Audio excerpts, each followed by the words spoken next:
like I would like to have a couple parents to kind of have their, like, I was really hoping Andrea would be able to join, because I know Yeah, no. she's got, her boys are younger, right? Your kids are a little bit older, and so I'd like to get some of that difference between the ages. Right. But we could talk about it a little bit too. Like, what do you so this will be more for your kid's age, I think. So when I was a kid, it was like after the war, like all four of my grandparents went to college, and then all of my my parents and my aunts and uncle and their siblings, like they all went to college. And so it was like, for me and my cousins, it was not even like, it wasn't even discussed, right? It was just like, well, of course you're going to go to college. There was Right. no idea of not doing that at all, right? It's just like, that's what you do. And now I look at it and I'm just like, that doesn't make sense at all. And so I'm wrestling with this idea of, like, it's almost like it should be back to the way it was before, where like college is fine, but you need a reason to go to college, Right. not a reason to not go to college. Right. And that's, Well, so at the end of that, what you had was the first introduction of the GI Bill. So soldiers mhm, returning from war were also going to college. And then colleges, seeing this influx of money from the United States government, I think Eric Weinstein has talked about this, where he says it's embedded growth obligation. So yep, any institution like the university has to continue to grow. Well, how are they going to do that? Well, they've got to get more people in there. And so you have like multiple degree people now that are working at Starbucks part time because, they've fallen prey to this trap that perpetuated and continued on. And it's like, in the short term, everyone having that higher education may have been good, but it also started to edge out things like trade schools, you mm-hmm, know? So it's now we're seeing the repercussions of that, of saying like, okay, unless you're going to go into a specific job, do you really need to go into debt in college? You know? yeah, and not even just debt, but like, that's 4 years of work. Like, I think if you could pick almost any job. Like, you could work at McDonald's, right? Work at McDonald's and do the best job you can for 4 years, and you will probably be a manager making significantly more than most people who are graduated from college after that 4 years. Like, Right. you will be in a spot, like in a much better spot. You'll have no debt. You'll have all this experience, and it's like the skills of, dealing with customers, placing orders, handling inventory, like all of that stuff is like, those are transferable skills. Like, that's what you're learning how to do.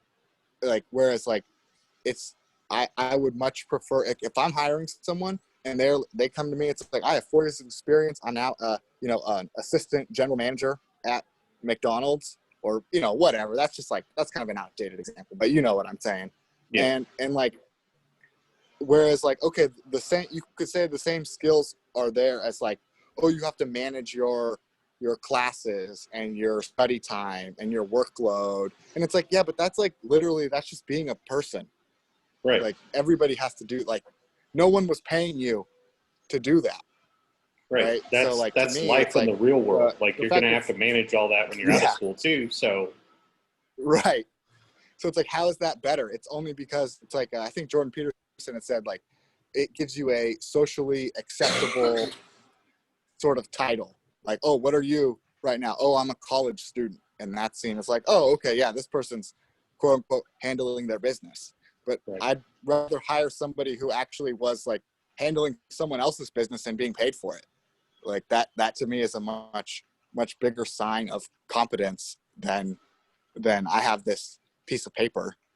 Yep. You know, like, so what advice did you give to your kids about like college and work and the balance of that?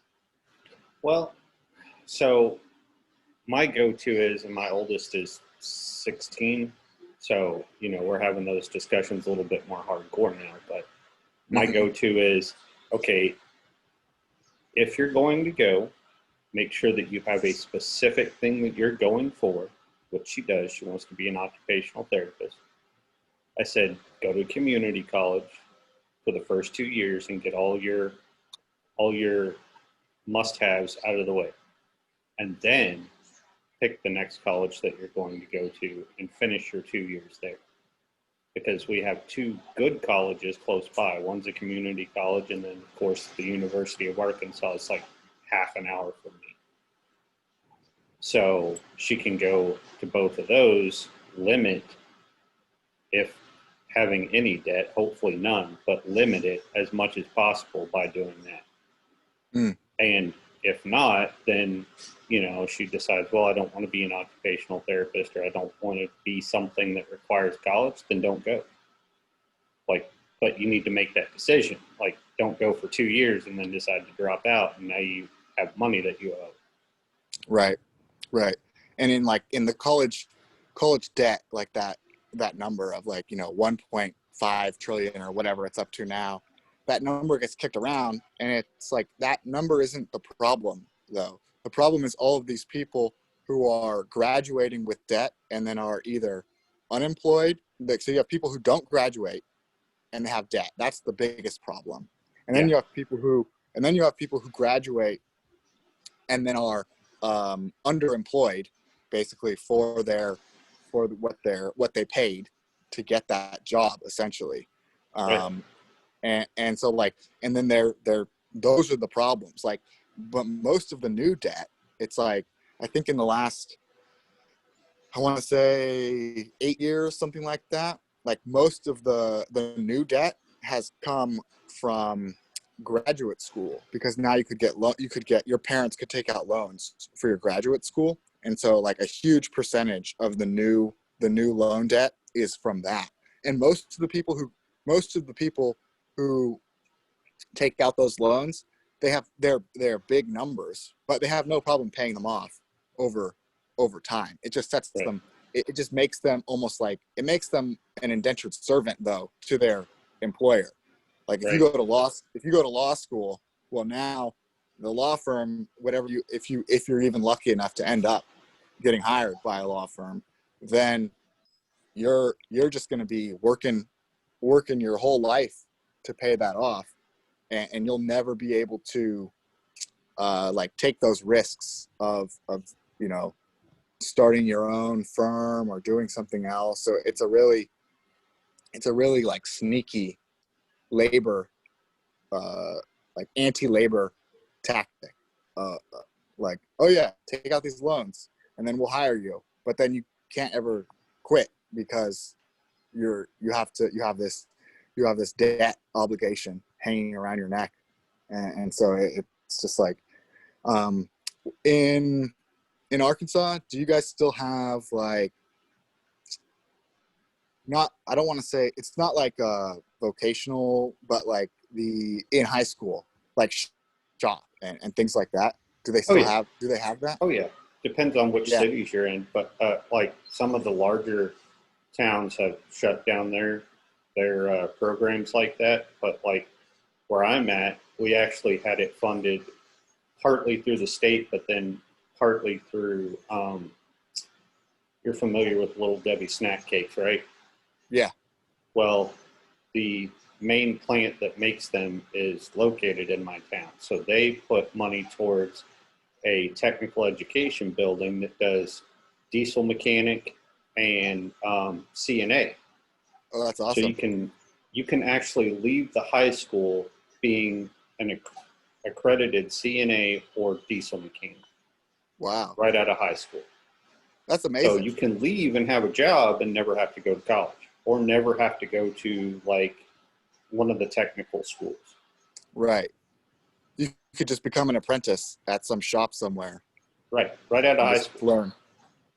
That's amazing. Yeah. And that's a good, you can make a good living. Diesel mechanics, that's huge business. But the good thing about it is it's on site. So we have one massive building that houses a full diesel mechanic shop where they have a semi and a school bus to work on. And then they also have um, the other one, what am I thinking? The CNA is over Yeah. there too. So they have all of it in one, which is great. Right. Whereas like now I feel like there's a lot of like just down the road there's a UTI, one of their campuses, and they, you know, like they get a lot of students who like they'll do community college and then they'll do that, and it's like I don't know what the completion rate is on those programs, but seems like yeah, like the schools that don't have the high schools that aren't able to offer that, then you see the value in that, right? In how much it costs to go to Yeah. UTI for 2 years, right? And you're getting that, you know, not for free, but you're getting that in high school.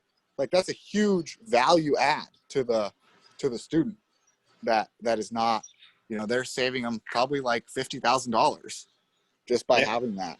And that's, wow, that's cool. Yeah. And so like it's like Michael Malice, did you see him? He was on Tim Pool's Oh yeah, he was podcast on the the other Timcast day. one. Yeah. Yeah, and he was talking about how the sort of the credential of finishing high school used to be like the standard where you could, it was like, oh yeah, you actually learned things that now you could go get a job. And then it, once with the GI Bill, now you have, and then the children of that generation, now it's like, oh, you have to go to college. And it was, and it's partially now the reason you have to, like they got everyone thinking, oh, we need to go to college. That's how to get ahead in the United States. But then in order to like reinforce that idea, you start diluting the high school education.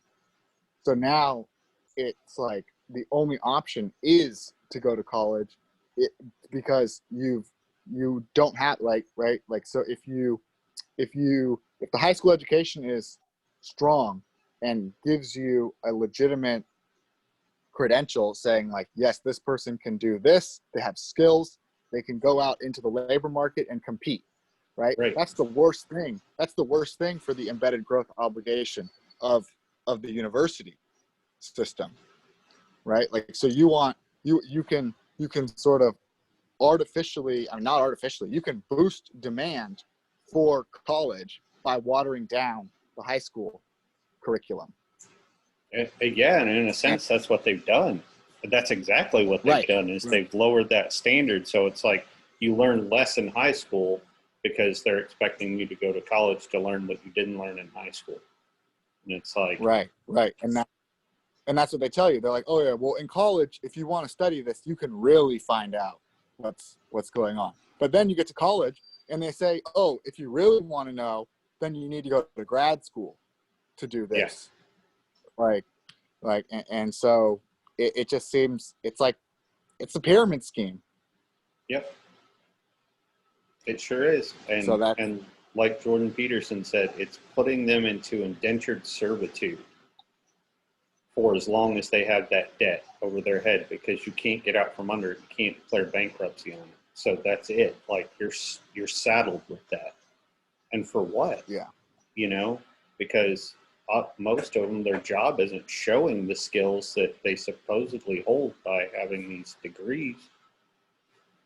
You know, and then you also have the And other then, aspect of it that's economical too, because let's say used to you went for computer sciences because it's like, okay, you can leave school and have a job.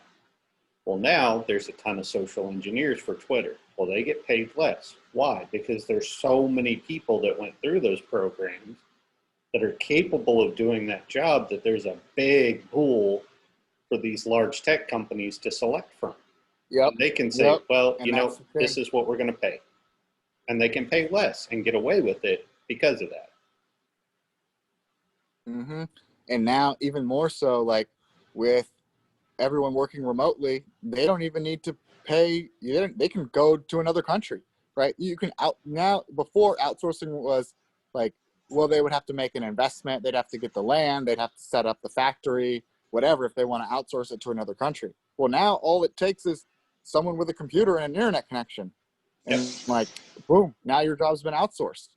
And Yep. so that's one of the things I really worry about with the whole like, oh, STEM, like we need more people in STEM. It's like, yeah, but we don't need more 50th percentile software engineers. Like Right. those people will be like unemployed in 10 years Right. because the the way technology works, it's not like it just goes away, but you get fewer, like farming, right? You get fewer and fewer people who are needed in order to be just as productive as before. So it's like we need more 99th percentile engineers, and like those are the people who will use the tools which will now write the code for you through the AI, right? It's gonna it all they already have it where it's like little tasks and things. You're more manipulating. You're you're programming the bot or the interface, right? Which actually handles the code underneath it. So Right. like you don't need people to sit there and like bang out lines of code. Like that's not going to be the job. Like there is still some of that, obviously, if you're building a product, but it's not like these places are going to need all these things. And like Microsoft and Amazon and Google and Apple, like they're pushing, they want more, they want to give people tools that they can build apps and things. Like you're not, if you have that, like in the same way now, whereas before, right, all these businesses, you'd have to hire a web designer to set up your website for you. Well, now you can go to Wix, or there's so many, right? Like out of the box, they give you the template, you put in your text and your images and your different things, and like it's done. So like all of those people, like that depresses the wages of web designers, the fact that everyone can do that. And it's the same thing that's happening with software right now. So it's like a Yep. huge trap. And I'm worried about that too with the university was never catering to the job market.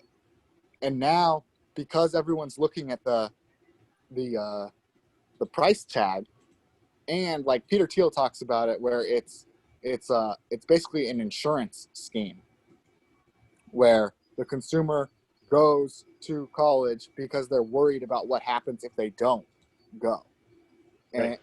and so it's like a fear-based motivation.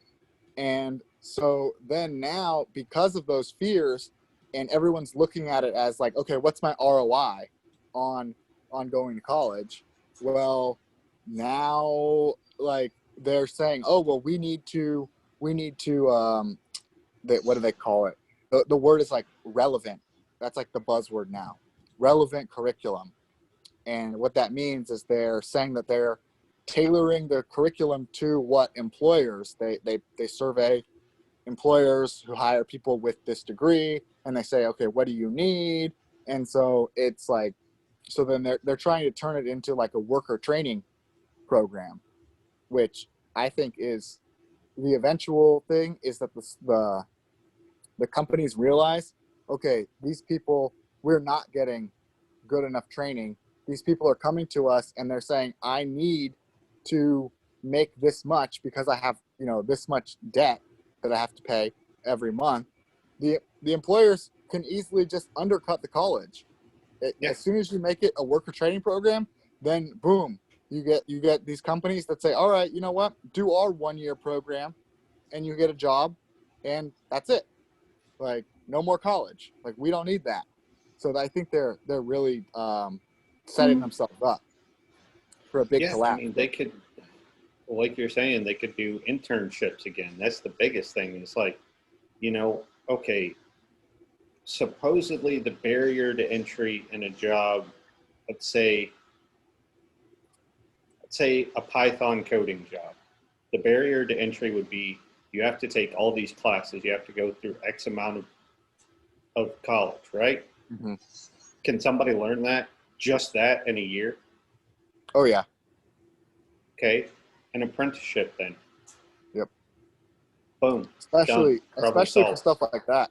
There's people that are in middle school that, like, they get into writing code, and then they just go off, right? And there's so many resources, especially with something like Python where it's open source. Like, you can, anybody can learn how to do it. Well, okay, not anybody, but anyone who has the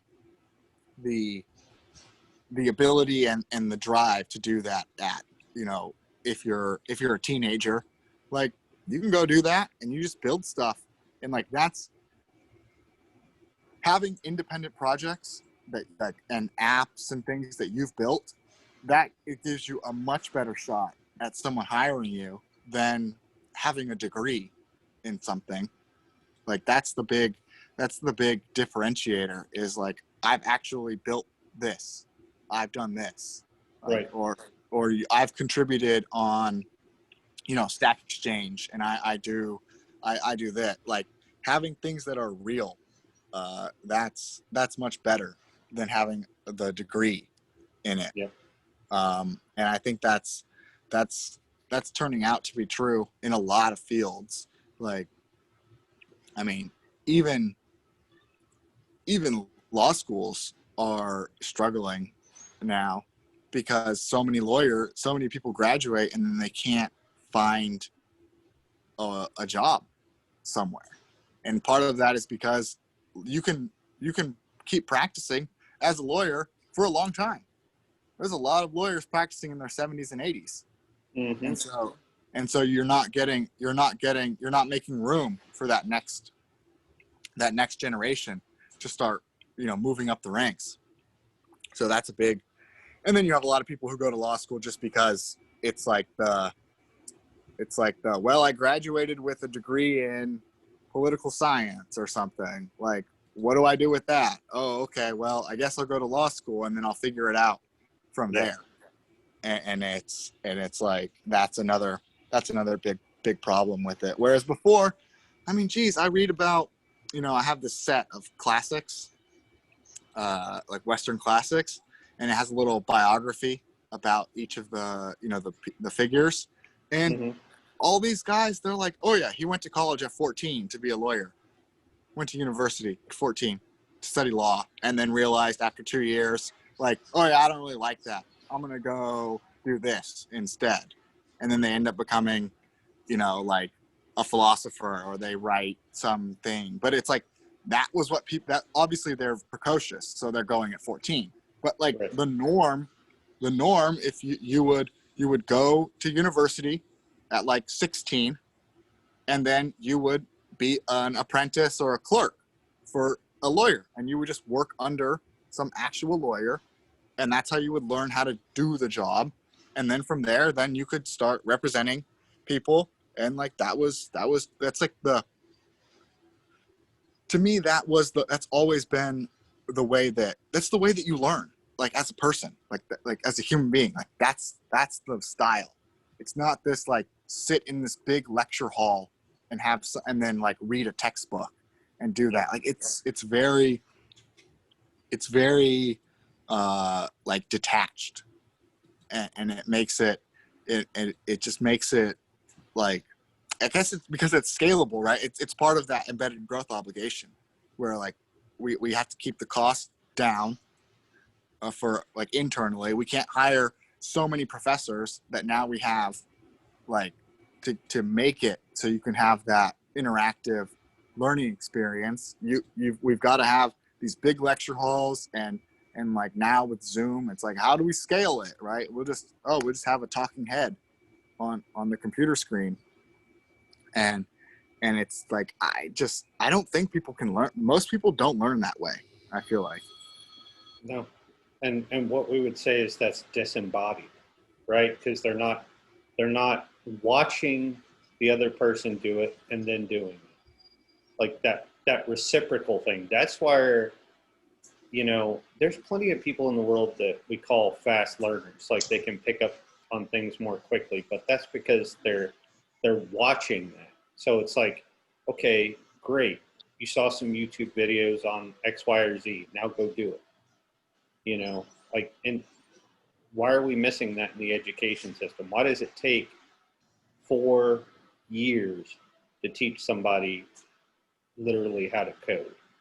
And yet we're saying we have a shortage of COBOL programmers.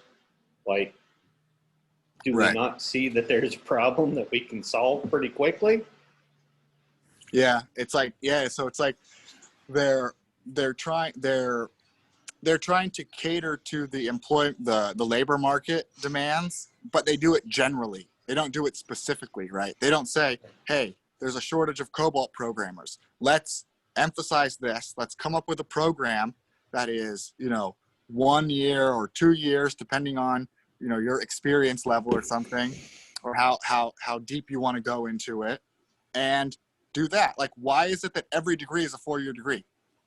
Right? That doesn't make any sense.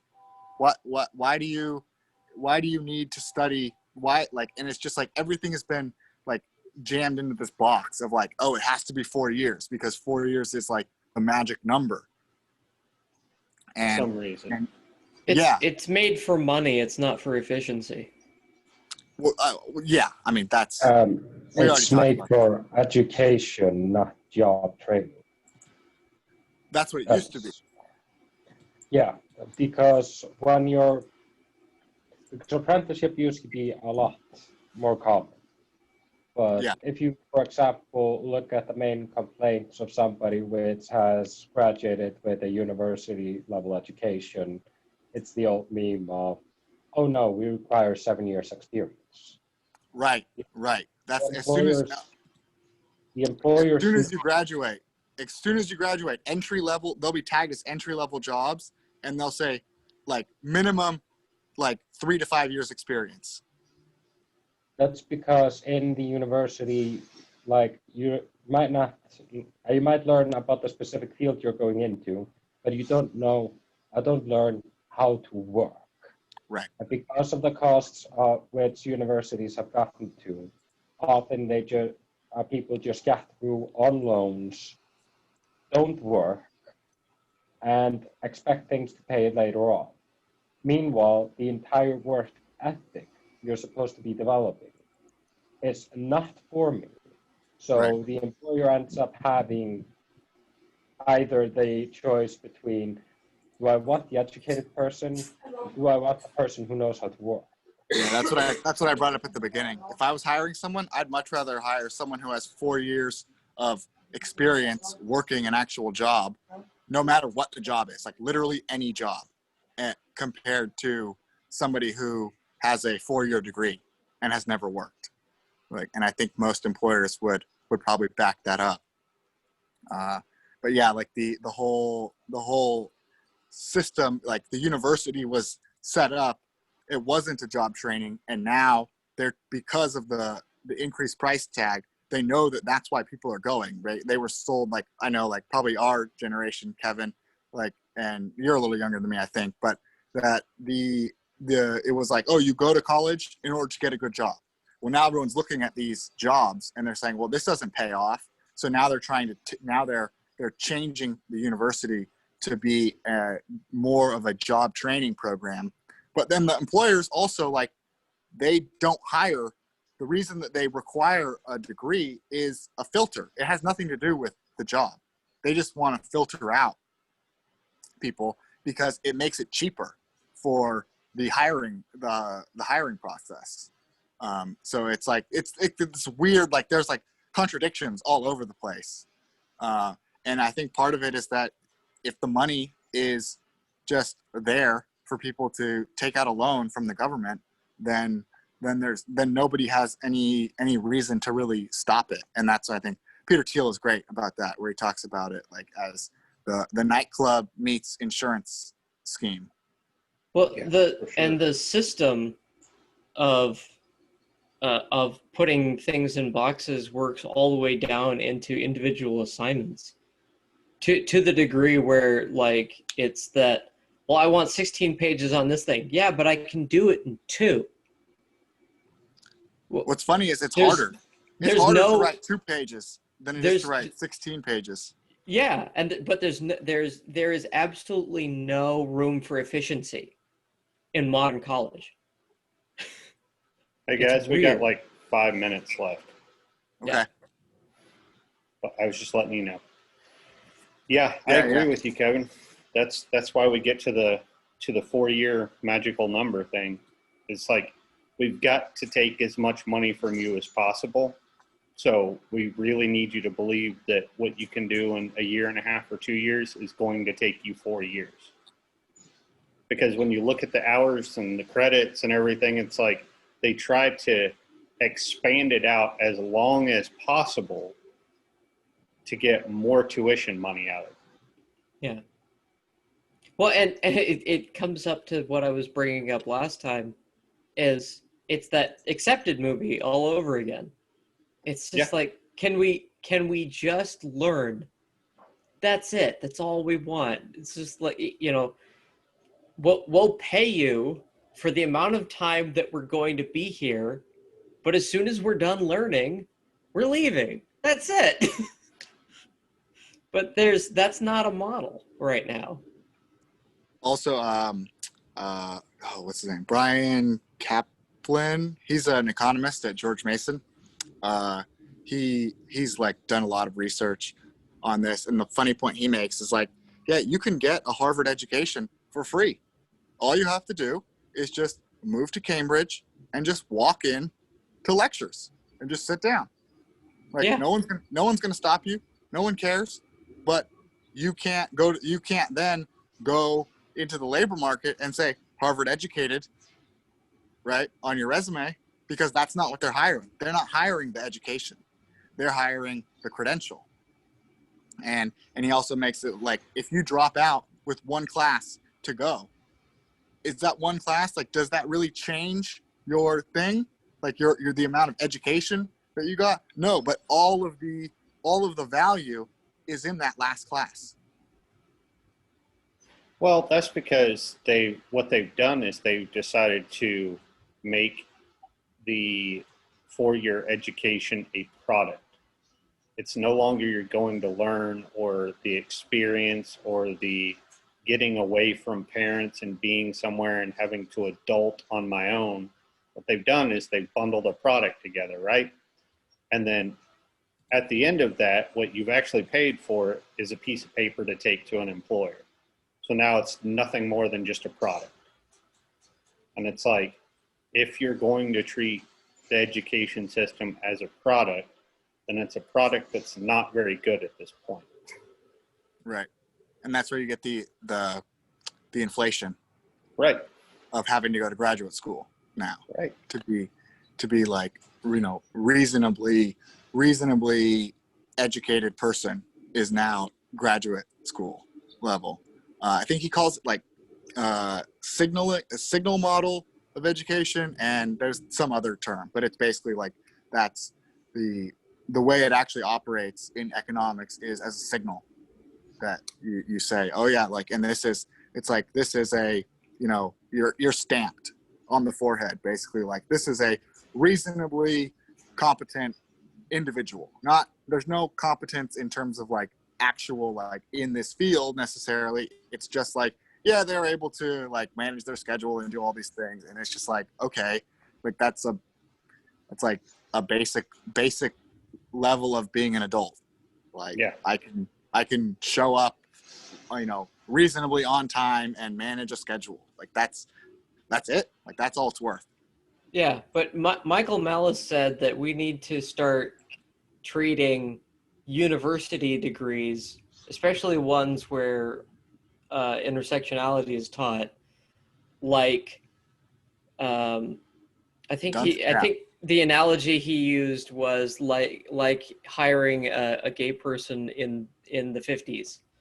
It's just like, do I want to bring this risk in here? Like, I know how this person is going to affect the company. Do I want to do this? It's a terrible analogy, and it's wrong. I agree. I was going to say that. But It's a bad analogy, but the idea was, at the time, it's a social risk, and it really is it's a huge social risk to bring these people into your company that want to destroy it culturally from the inside with their university education. Yep. I don't know if that's the way it would play out. I mean, that's like the the goal. That's the goal of the ideology. But the person themselves, it's going to be a little more complicated than that. Like they're going to feel like they want to help the company, and that's why. No, not why necessarily. Especially in the so, HR departments, they're going to want to change the company. Right, but they view it as changing it for the better.